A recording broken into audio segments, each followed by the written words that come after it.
ஒரு மிகப்பெரிய நான் ஒரு சின்ன ஸ்டேட்டஸ் எடுத்தேன். எப்போ எல்லாம் சேஞ்ச் ஆகிருக்கு அப்படின்னு சொல்லிட்டு. ஓகே.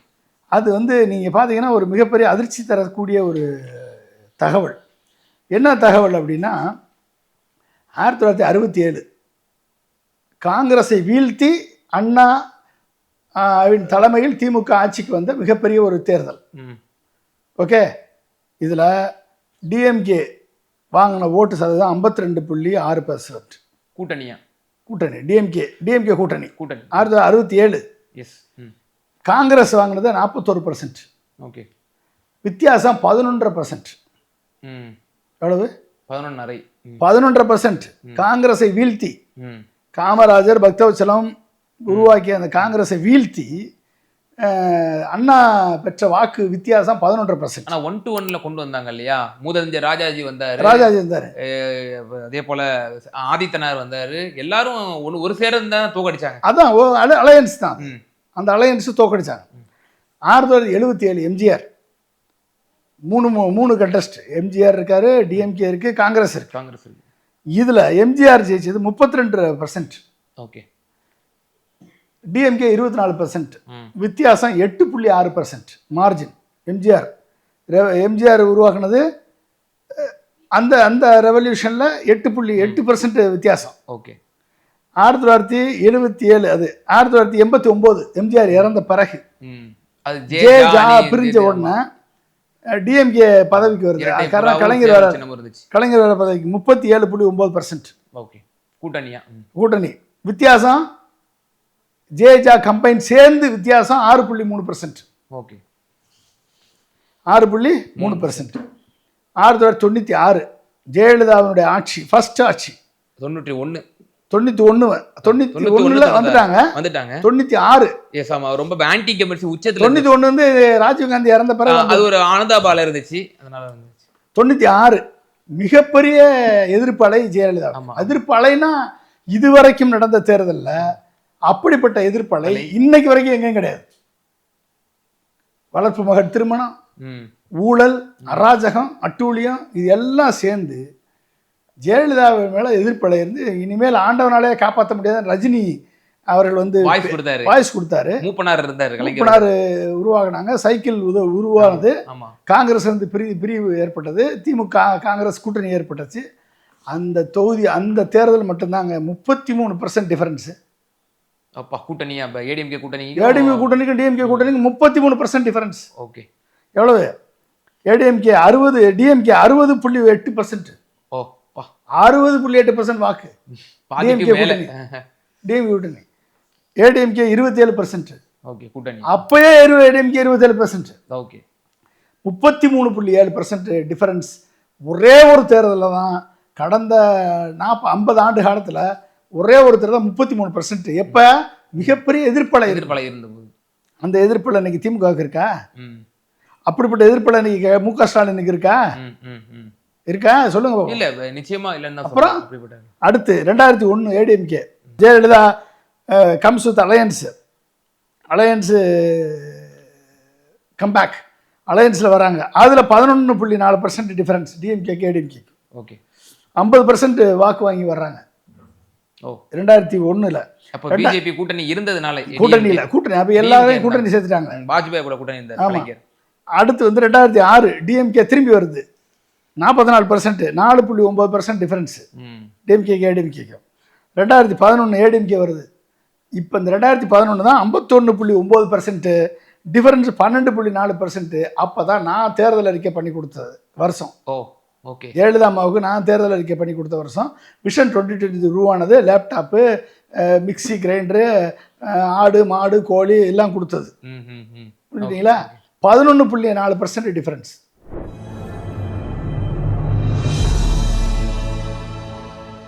தமிழ் நியூஸ் நேயர்களுக்கு அன்பு வணக்கம். இன்றைய சிறப்பு நேர்காணலில் நம்மோடு இருந்திருக்கும் சிறப்பு விருந்தினர் முன்னாள் குடியரசுத் தலைவர் டாக்டர் ஏபிஜே அப்துல் கலாம் அவர்களுடைய அறிவியல் மற்றும் அரசியல் ஆலோசகர் மரியாதைக்குரிய டாக்டர் பொன்ராஜ் சார். சார் வணக்கம். வணக்கம்ப்பா. 2G விவகாரமாக இருக்கட்டும், ஈழப்படுகொலையாக இருக்கட்டும், பல இஷ்யூஸ் இருந்தது. அடுத்து 2016 வந்து மக்கள் நல கூட்டணி வந்துச்சு. 9.2% டிஃபரன்ஸ். மக்கள் நல கூட்டணி இருந்ததுனால ஏடிஎம்கே ஜெயிச்சது 9.2%. ம் ம் புரிஞ்சுட்டீங்களா? ஓகே 2021 டிஎம்கே 6.4%, ஏடிஎம்கே டிஎம்கே வித்தியாசம். ஓகே ஓகே 45% டிஎம்கே, ம் ஏடிஎம்கே 39.3%. புரிஞ்சுட்டீங்களா? இப்போ பாருங்க, இதில் பாருங்க, எந்த தேர்தல்லையும் 33% எதிர்ப்பால வீசின ஒரே தேர்தல் 1996. ஆமாம் இன்னைக்கு விஜய் வந்துட்டாரு, விஜய் 50% வாங்குவார், 60 எப்படிடா வாங்குவார்? எப்படி வாங்குவார்? எங்கே வாங்குவார்? ம் ஜெயலலிதாவுக்கு இருந்த எதிர்ப்பலை ஸ்டாலின் மேலே இருக்கா? ம் ம் ஜெயலலிதாவுக்கு இருந்த அந்த கரப்ஷன் சார்ஜஸ் ஸ்டாலின் மேலே இருக்கா? ம் ஜெயலலிதாவுக்கு இருந்த அந்த ஆடம்பர ஆட்சி முறை நிர்வாகம், அதிகார நிர்வாகம், ஆணவ நிர்வாகம் ஸ்டாலின் இருக்கா? எப்படி வாங்க முடியும்? என்ன கணக்கு? அப்போ நீ என்ன பர்சன்டேஜ் எடுப்ப? நீ அப்போ எத்தனை பெர்சன்டேஜ் வச்சிருக்க? நீ ம் ம் still not yet proven. Not at proven. அப்போ என்ன அர்த்தத்தில் வந்து இவங்கெல்லாம் போடுறாங்க? நான் ஒரு சின்ன கணக்கு பாருங்க. 2021 ம் ம் 21 தேர்தலில் 45.38% வாங்கியிருக்காங்க. 2 கோடி ஓட்டு டிஎம்கே அலையன்ஸ் 2 கோடி ஓட்டு வாங்கியிருக்காங்க. ஏடிஎம்கே அலையன்ஸ் 39.7% வாங்கி 1 கோடி ஓட்டு, 1 கோடி 84 லட்சம் வாங்கியிருக்காங்க. அது டிஎம்கே ப்ளஸ் பிஜேபி என்டி அலையன்ஸ். என்டிகே நாம் தமிழர் கட்சி 6.58%, 6.58%, 30 லட்சம் வாக்கு வாங்கியிருக்காங்க. ஓகே, இதுதான் வந்து காம்பினேஷன். இதில் 2024 எலெக்ஷன், அதில் என்னாச்சு? 2 கோடி வாக்கு வாங்கின டிஎம்கே அலையன்ஸு 2 கோடியே கிட்டத்தட்ட 38 லட்சம் வாக்கு வாங்கியிருக்காங்க. ஓகே 2 கோடியே 38 லட்சம் வாங்கியிருக்காங்க. ஏடிஎம்கே வந்து 1 கோடியாக குறைஞ்சிருச்சு. ம் பிஜேபி 79 லட்சம் வாட்டு தனியாக வாங்கிச்சு. பிஜேபி கூட்டணி ஓபிஎஸ், டிடிவி, பிஎம்கே இவங்கெல்லாம் சேர்ந்து 79 லட்சம். என்டிகே வந்து 35,60,000 வாக்கு வாங்கியிருக்காங்க. இது என்ன கணக்கு? அப்போ இந்த கணக்கில் டிஎம்கே கூட்டணி 46.97%, 47%, ஏடிஎம்கே கூட்டணி 23%, பிஜேபி வந்து 11.5%, என்டிகே வந்து 8.2%. சரிங்களா? பிஜேபி அலையன்ஸோடு சேர்ந்து 18%. ஓகே இதுதான் கணக்கு. சரி, விஜய்க்கு எங்கேருந்து வாக்கு வரும்? இவங்ககிட்ட தானே வரணும். ஆமாம் இவங்ககிட்ட தானே வரணும். ஆனால் எதிர்ப்புகள் ஓட்டை பிரிப்பாருன்ற சொல்ல. அதான் எதிர்ப்பு ஓட்டை தான் சொல்கிறேன். எதிர்ப்பு ஓட்டு. ஸோ அஇஅதிமுக ஓட் பேங்க் அவர் வந்து ஏன்னா குறி வச்சு பண்ணுறாருல. அம்மையார் ஜெயலலிதாவை மேற்கோள் காட்டுறாரு, அதே போல் எம்ஜிஆரை வந்து மேற்கோள் காட்டுறாரு. அண்ணாவும் எம்ஜிஆரும் இந்த மண்ணினுடைய சொத்துக்கள், இவங்கள வந்து நீங்கள் ஒரு கட்சியோ ஒரு இயக்கமோ வந்து சொந்தம் கொண்டாட முடியாதுன்றாரு. இப்போ ஏடிஎம்கே ஓட் பேங்கை குறி வச்சு தானே அவரோட ஒவ்வொரு காய்களும் நகர்த்தப்படுது. அதாவதுங்க, நீங்கள் நல்லா புரிஞ்சுக்கணும். இன்னைக்கு எடப்பாடிகிட்ட இருக்க ஓட்டு வந்து எம்ஜிஆருடைய ஓட்டு வங்கி.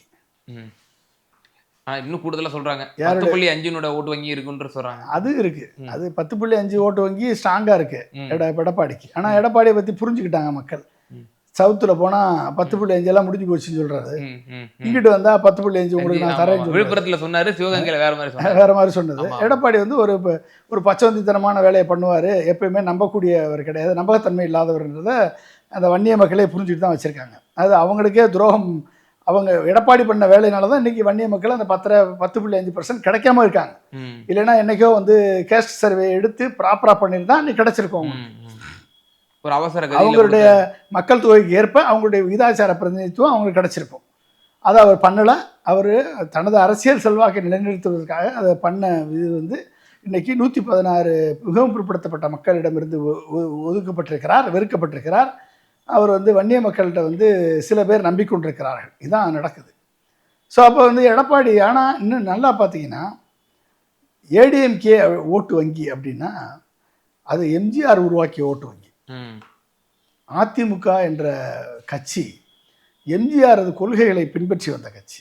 அன்பையும் பண்பையும் பாசத்தையும் தாயை மதிக்கக்கூடிய பண்பையும் அடுத்தவர்களுக்கு துரோகம் இழைக்கக்கூடாத எண்ணத்தையும் ஊழல் செய்யக்கூடாது என்ற சித்தாந்தத்தையும்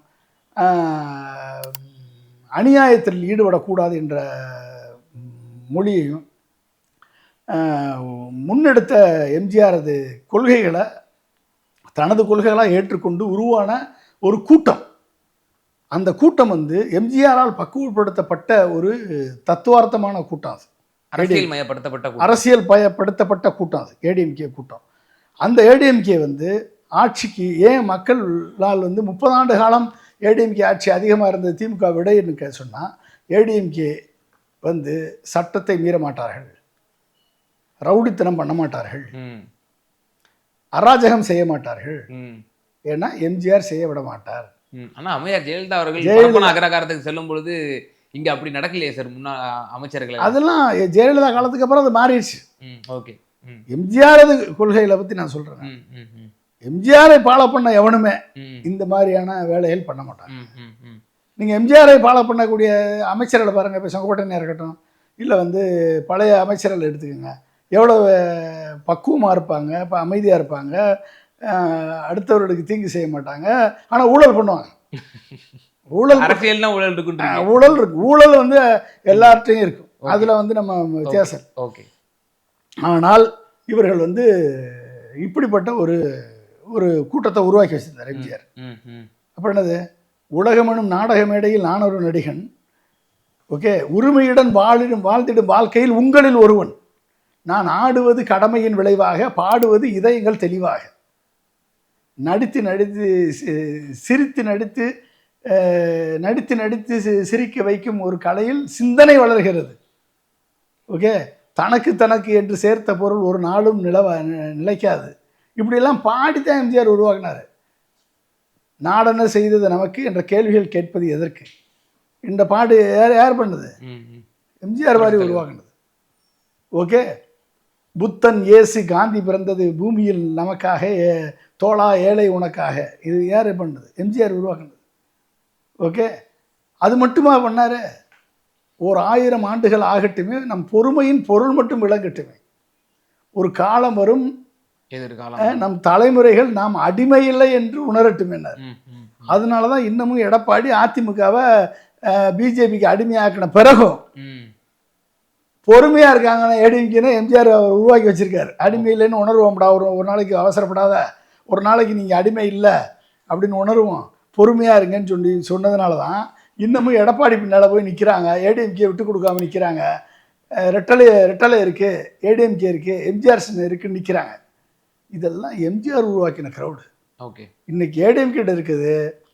அவர் கிரியேட் பண்ண அந்த 33%, அவர் எம்ஜிஆர் வரும்போது எவ்வளோ வச்சு? 33.5%. 77.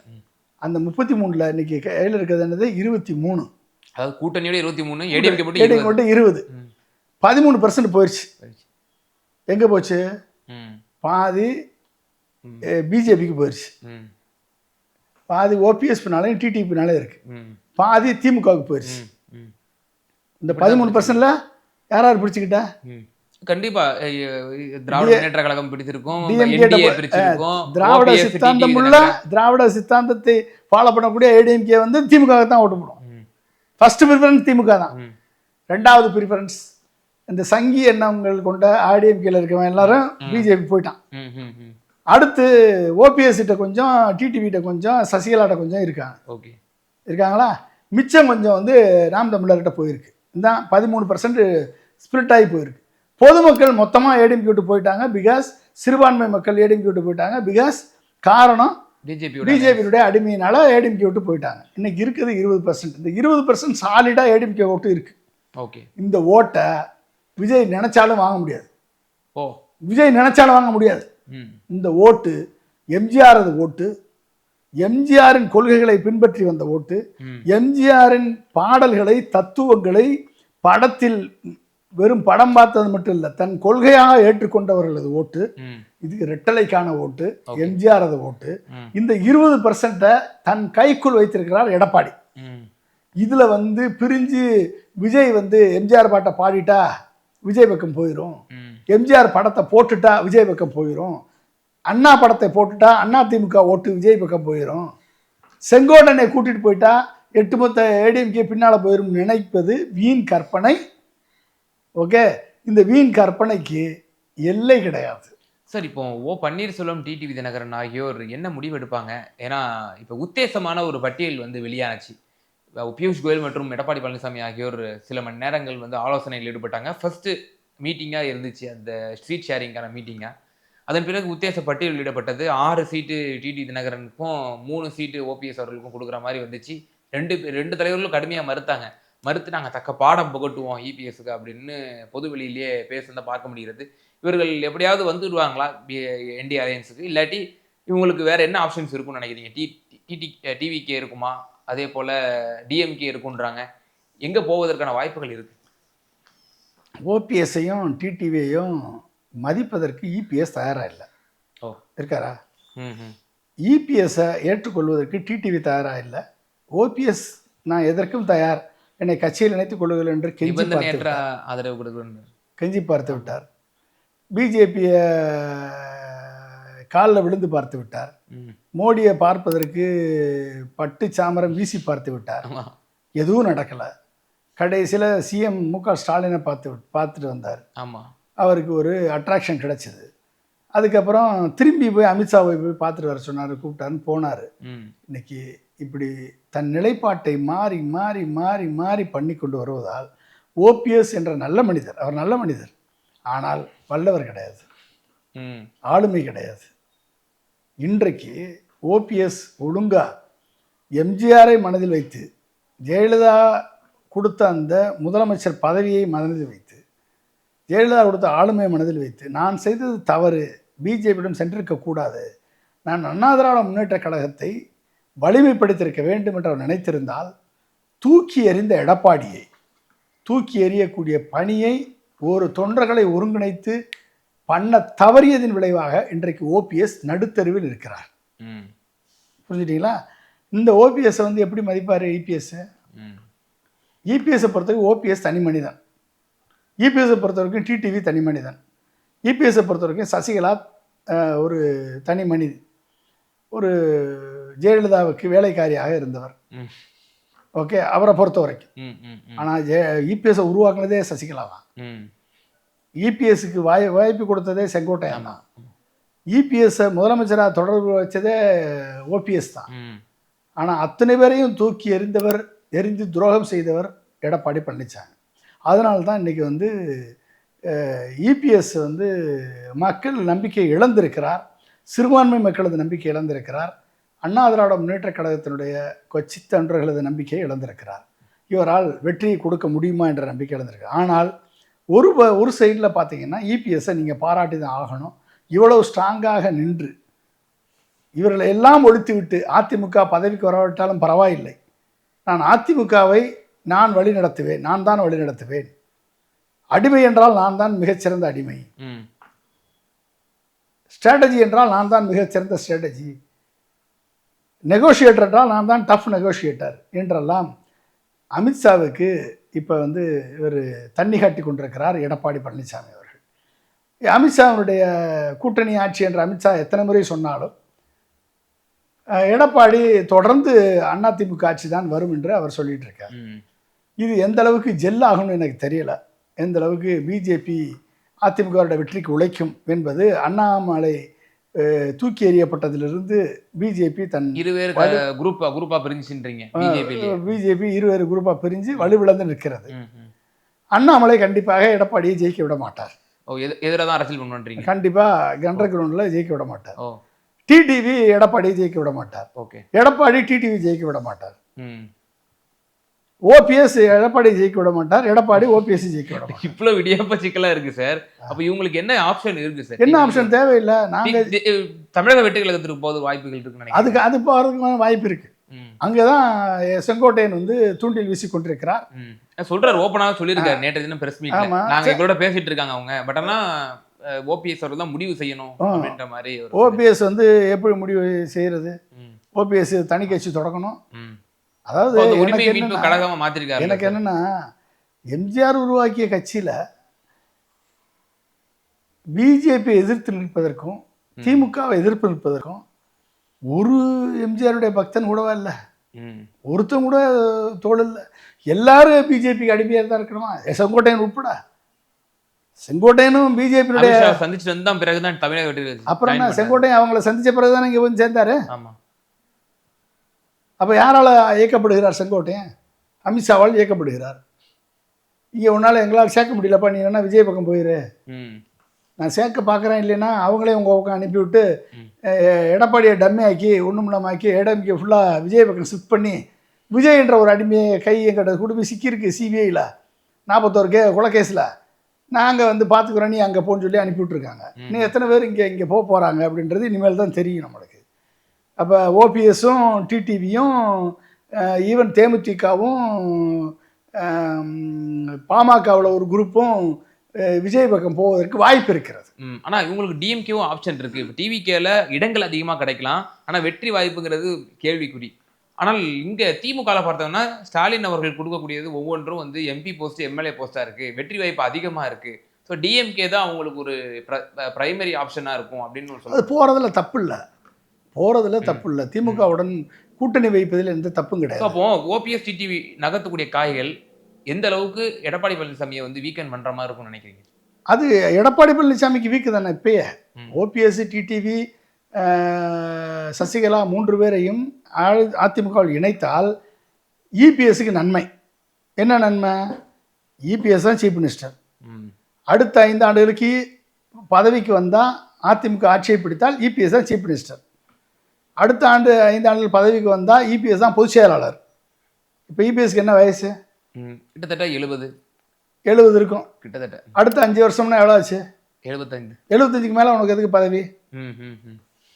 எதுக்கே பதவி? அதுக்கப்புறம் யார் வரப்போறா? அப்போ வந்து உனக்கு கம்ப்ளீட் பண்ணுறதுக்கு ஓபிஎஸ்க்கு என்ன வயசு இருக்கும்? அவருமே கிட்டத்தட்ட ஏற்றாலும் அவரோட வயசு தான், அதே வயசு. அப்போ வந்து கம்ப்ளீட் பண்ணுறதுக்கு உனக்கு சசிகலாவுக்கு என்ன வயசு இருக்கும்? அவங்களுக்கு உள்ள மூத்தவராக தான் இருப்பாங்க. மூத்தவர் தானே. இவங்க 2 பேருமே உன்னால் கம்ப்ளீட் பண்ண முடியாதுல்ல. அப்போ 2 பேரும் சப்போர்ட் பண்ணுறத ஏற்றுக்கிறதுல உனக்கு என்ன பிரச்சனை? நீ தான் முதலமைச்சர், இபிஎஸ் தான் முதலமைச்சர், இபிஎஸ் தான் பொதுச் செயலாளர் அப்படின்னு அவங்க சொல்கிறாங்க, ஏற்றுக்கிறாங்கன்னா உனக்கு ஏன் சேர்க்கறதுல என்ன பிரச்சனை? டிடிவி தினகரன் தனி கட்சி ஆரம்பிச்சிட்டாரு, அவரை சேர்க்கணும்னு அவசியம் இல்லை. இவங்க 2 பேரும் சேர்க்கறதுல என்ன பிரச்சனை? அப்போ என்ன அர்த்தம் அப்படின்னா, இவர்கள் வந்தால் நம்மளுக்கு பிரச்சனை அப்படின்னு சொல்லி இவங்களை ஒதுக்கி வைக்கிறாங்க. ஈகோ ஒரு ப்ராப்ளம். மற்றொரு விஷயம் சாதி ஒரு பின்பலமும் சொல்றாங்களே, அப்படி இருக்கா? சமூகம் சார்ந்தவர் பார்க்குறாரு. சமூக சார்ந்த பார்வை இபிஎஸ்க்கு அதிகமாக இருக்கிறது. ஓகே, இபிஎஸ் வந்து சமூக பார்வை கொண்டவர் தான், சாதிய பார்வையை கொண்டவர் தான். அதனால் இபிஎஸ் வந்து ஒரு அனைத்து சாதிகளுக்கும் பொதுவான நபர் என்று சொல்ல முடியாது. அதனால தான் அந்த வித்தியாசத்தை வந்து முக்குளத்தோரை ஒதுக்கி வைக்கக்கூடிய ஒரு ஸ்ட்ராங்கான எண்ணம் அவருக்கு இருக்குது. முக்குளத்தோரில் 2ஆம் கட்ட தலைவர்கள், முக்குளத்தோரில் இவர் சொல்லக்கூடியதுக்கு ஆடக்கூடிய தலைவர்களை பக்கத்தில் வைத்துக்கொண்டு. ஆனால் இருக்காங்க சார். இப்போ உதயகுமார் இருக்காரு, செல்லூர் ராஜு இருக்காங்க, நிறைய பேர் இருக்காங்களே. எல்லாருமே ஊழல் பண்ணி மாட்டினவங்க தானே. அவர் கீழே ஊழல் பண்ணி மாட்டினவங்க தானே. ஓகே, அப்போ அவங்க வந்து இவர் சொல்கிறபடி தானே கேட்கணும், வேறு வழி இல்லைல்ல, வேறு வழியாக போக முடியாதுல்ல. அப்போ நீங்கள் வந்து எடப்பாடி வந்து அதிமுக திரும்ப ஆட்சிக்கு வர வேண்டும், தன் கூட இருக்கக்கூடிய அமைச்சர்கள் திரும்பவும் அமைச்சர் பதவிக்கு வர வேண்டும், தன் கூட இருப்பவர்கள் எம்எல்ஏ ஆக வேண்டும், பொதுக்குழு உறுப்பினர்களுக்கு பதவிக்கு வர வேண்டும் என்ற எண்ணமெல்லாம் எடப்பாடி கிடையாது. நம்ம தொடர்ந்து எதிர்க்கட்சி தலைவராக இருக்கணும், அதிமுக பொதுச் செயலாளர் என்ற பதவியை தக்க வைத்துக் கொள்ளணும். 5 வருஷம் கழித்து அந்த பதவியை தன் குடும்பத்தை சேர்ந்தவர்களுக்கோ தன் இனத்தை சேர்ந்தவர்களுக்கோ விட்டு கொடுத்துட்டு போகணும். ஓகே, இறுதியான எனக்கு ஒரே ஒரு கேள்வி சார். இப்போ நீங்கள் சொல்கிறீங்க திமுகவுக்கு நிகரான சக்தி இப்போ தமிழ்நாட்டில் இல்லை, ஒரு மிகப்பெரிய ஒரு வெற்றிடம் இருக்குது அப்படிங்கிற அளவு தான் நீங்கள் பேசுனீங்க. 20% தான் இருக்குது, திமுகவுக்கு ஒரு கூட்டணி பலமோடு 45% இருக்குது. ஸோ அப்போ இந்த தேர்தலில் வந்து திமுக அணிக்கும் எதிர் அணி அதிமுகவோ இல்லை இப்போ இன்னும் பல 2 அணிகள் இருக்கின்றன, அணிகளுக்கு இடையேயான இந்த வித்தியாசம் என்பது எவ்வளவு தூரம் இருக்கும் என்று நீங்கள் கணிக்கிறீங்க? நிறைவான கருத்து. திமுகவுடைய அணிக்கு வந்து 45% இப்போ இருக்குது. S, 47% 2024 selection. 45% வந்து 2021 எலெக்ஷன் வாங்கியிருக்காங்க. ஆமாம், நான் வந்து திமுக 45, ஏடிஎம்கே 20, பிஜேபி 18 இருந்தது என்டிஏ கூட்டணி. இப்போ வந்து பிஜேபிக்கு ஒரு 5% தான் இருக்கும். தனி பிஜேபி 5க்குள்ளே தான் இருக்கும். சரிங்களா? அப்போ 20 + 5 எவ்வளோ? 25. இப்போ ஏடிஎம்கே பிஜேபி கூட்டணி என்னுடைய வாட்டு சதவீதம் 25%. ஓகே, அலையன்ஸ் இன்னும் ஃபார்ம் ஆகலை. ஃபார்ம் ஆகி ஒருவேளை பாமக வந்துச்சு அப்படின்னா 25 வந்து ஒரு 30 ஆகும். ஓகே, 27 ஆகும். ஓகே, 2% தான். ஏன்னா அது பாமக இப்போ 2ஆ உடஞ்சி போச்சு. எந்த பக்கம் ஓடுதுன்னு தெரியல. 2.5% வச்சுக்கோங்க. 25 + 28 28 ஆகும். ஒருவேளை தேமுதிக உள்ள கொண்டாந்தாங்கன்னா 2%, 30%. ஓகே, 30% இருக்கா, 45% டிஎம்கேட்ட ஸ்டாலிடாக இருக்குது. எஸ். சரி, ஆன்டி இன்குபன்சி வருது, திமுக மேலே எதிர்ப்பு வருது, அரசு ஊழியர்கள் எதிர்ப்பாக இருக்காங்க, சட்டம் ஒழுங்கு பிரச்சனைகள் எதிர்ப்பாக இருக்குது, விலைவாசி உயர்வு, மின்சார கட்டண உயர்வு, அடுத்து வந்து இந்த சொத்து வரி உயர்வு, இந்த மாதிரி பல்வேறு பிரச்சனைகள்னால அதிருப்தியாக இருக்கக்கூடிய ஆன்டி இன்கம்பன்சி ஃபேக்டர் இருக்குது. இதெல்லாம் வந்து ஒரு மைனஸ் ஒரு 5% கழிச்சிருங்க. எவ்வளவு? 5%, 5%, 40% இருக்கும். 40%. அப்போ 40%ல இருக்குது, 7% கழிச்சிருக்குங்க. எதுக்கு 5%? 7% கழிங்க. வெறுப்பு வந்துருச்சு, 7% கழிச்சிருங்க. ஏடிஎம்கேல வந்து எவ்வளோ? 30% தான் இருக்கு. 30%, 38 இருக்கு. 38ல் 8.5% இருக்கு. யாரு? டிடிவி, ஓபிஎஸ், சசிகலா, இவங்க 3 பேரையும் சேர்த்திங்கன்னா ஒரு 8%, 8.5% வச்சுக்கோங்க. இந்த 8% அப்படியே திமுக டிவிகேக்கு போகுது. ஓகே, எங்கே போகுது? தமிழக வெற்றி கழகத்துக்கு. டிஎம்கேலேருந்து ஒரு 7% போகுது. எவ்வளோ ஆச்சு? எவ்வளோ ஆச்சு? ஸோ 15% வந்து தமிழக வெற்றி கழகம் கிடைக்குமா? 8 + 7 அரௌண்டு 15%. ஓகே, நாம் தமிழர்லேருந்து ஒரு 4% போகுதுன்னு வச்சுக்கோங்க. ஓ, இங்கே ஷிஃப்ட் ஆகுன்றீங்க. ஓகே, எவ்வளோ ஆச்சு? ஸோ 19%. 19%. அப்போ 4 கோடியில் 19% எவ்வளவு? எவ்வளவு? 10%னா 76 லட்சம். 76 லட்சம், 80 லட்சம். 80 லட்சம். 80 லட்சம் எவ்வளோ தெரியுமா? 19%. 2 கோடி ஓட்டு வாங்கின டிஎம்கேலேருந்து 7% குறையுது. கிட்டத்தட்ட 28 லட்சம் ஓட்டு குறையுதுன்னு வச்சுக்கோங்க. ஓகே, 2 கோடி ஓட்டில் 2 கோடியே 36 லட்சம் ஓட்டில் இருந்து 28 லட்சம் ஓட்டு குறைஞ்சா 2 கோடி ஓட்டு யார்கிட்ட இருக்கு? டிஎம்கே கூட்டணியில் இருக்கு. ஓகே, சரியா? ஏடிஎம்கே கிட்டத்தட்ட 1 கோடியே 84 லட்சம் ஓட்டு வாங்கின ஏடிஎம்கே 1 கோடி ஓட்டு தான் இப்போ வச்சிருக்கு. அந்த 1 கோடி ஓட்டில் கிட்டத்தட்ட 32 லட்சம் ஓட்டு போகுது. ஸோ அப்போ 68 லட்சம் தான் இருக்கும். பிஜேபி வந்து பிஜேபி ஏடிஎம்கே சேர்த்தா எவ்வளோ ஆச்சு? 80 லட்சம். இது ஒரு 1 கோடி 80 லட்சம் ஓட்டு இருக்கு ஏடிஎம்கே பிஜேபிட்ட. இதில் கிட்டத்தட்ட ஒரு 32 லட்சம் ஓட்டு போயிடுச்சு. 1 கோடி 80 போச்சுன்னா மிச்சம் 1.5 கோடி ஓட்டு யார்கிட்ட இருக்கு? ஏடிஎம்கே பிஜேபிட்ட இருக்கு. Okay, okay. 2 கோடி ஓட்டு டிஎம்கேட்ட இருக்கு, 1.5 கோடி ஓட்டு பிஜேபி ஏடிஎம்கேட்ட இருக்கு. ஓகே, அங்கேருந்து ஒரு 28 லட்சம், டிஎம்கேட்டிருந்து ஒரு 28 லட்சம் ஓட்டு, ஏடிஎம்கேட்டிருந்து ஒரு 32 லட்சம் ஓட்டு, என்டிகேட்டிருந்து ஒரு 4% போகுது, 16 லட்சம் ஓட்டு. எல்லாத்தையும் சேர்த்தா 80 லட்சம் ஓட்டு. 26 லட்சம். எஸ், புரிஞ்சுக்கிட்டீங்களா? 86 லட்சம் ஓட்டு வாங்கி 20% ஷிஃப்ட்டு கடந்த 50 ஆண்டு சரித்திரத்தில் நடக்கலைங்க. ஓகே, 50 ஆண்டு சரித்திரத்திலே கிடையாது. எங்கே ஒரே ஒரு ஓட்டம் திமுக 33% வெற்றி பெற்றதுக்கு காரணம் ஜெயலலிதா மேலே ஏற்பட்ட வெறுப்பு. அந்த வெறுப்பு இன்னைக்கு மு.க. ஸ்டாலின் மேலே இல்லை, இன்னைக்கு மு.க. ஸ்டாலின் கவர்மெண்ட் மேலே இல்லை, இரட்டை இலக்க பொருளாதார வளர்ச்சி கொடுத்த மு.க. ஸ்டாலின் கவர்மெண்ட் மேலே அந்த வெறுப்பு இல்லை. 11 லட்சம் கோடியை அந்நிய முதலீடாக கொண்டு வந்த மு.க. ஸ்டாலின் மேலே வெறுப்பு இல்லை. 42 லட்சம் இளைஞர்களுக்கு ஸ்கில் டெவலப்மெண்ட் கொடுத்து நான் முதல்வன் ஸ்கீமில் அவங்கள வந்து ஸ்கில் டெவலப்மெண்ட் கொடுத்து அவங்கள மதிப்பு கூட்டப்பட்ட வேலை வாய்ப்பை ஏற்படுத்தி கொடுத்த ஸ்டாலின் மேலே இல்லை. அரசு பெண்களுக்கு வந்து உதவித்தொகை கொடுத்து இன்னைக்கு 27,000 கோடி வருஷத்துக்கு செலவாகுது. கிட்டத்தட்ட 1.5 கோடி பெண்களுக்கு உதவித்தொகை உரிமை தொகை கொடுத்துருக்காரு 1000 ரூபா. நான் முதல்வன் திட்டம், தமிழ் முதல்வன் திட்டம், புதுமை பெண் திட்டம், எத்தனை திட்டங்களை கொடுத்து இன்னைக்கு வச்சிருக்கக்கூடிய மு.க. ஸ்டாலின் வந்து 7% ஆன்டி இன்குபன்சியாக வருது. யார்கிட்ட வந்து காதை சுற்றுறாங்க எல்லா பேரும் சேர்ந்துட்டு? Political analyst, political strategist, survey எடுக்கிறேன், அதை எடுக்கிறேன், இதை எடுக்கிறேன். எங்கே வந்து சேர்த்துங்க? விஜயை வந்து தனியாக நின்று 5% கிராஸ் பண்ண சொல்லுங்க பார்ப்போம். சீமான வெற்றி உள்ள சொல்லுங்க முதல்ல பார்ப்போம். அதுக்கப்புறம் வந்து நீ வந்து இது சொல்லலாம். அதாவது ஒரு லாரி வந்து வேகமாக போயிட்டுருக்கு, 4 4-வே ரோடில் ஒரு மிகப்பெரிய பல்கர் லாரி வேகமாக போயிட்டுருக்கு. பின்னால் ஒருத்தன் பைக்கில் போய் லாரி மேலே இடிச்சிட்டான். இவன் இடித்தான்னே தெரியாது அந்த லாரிக்கு.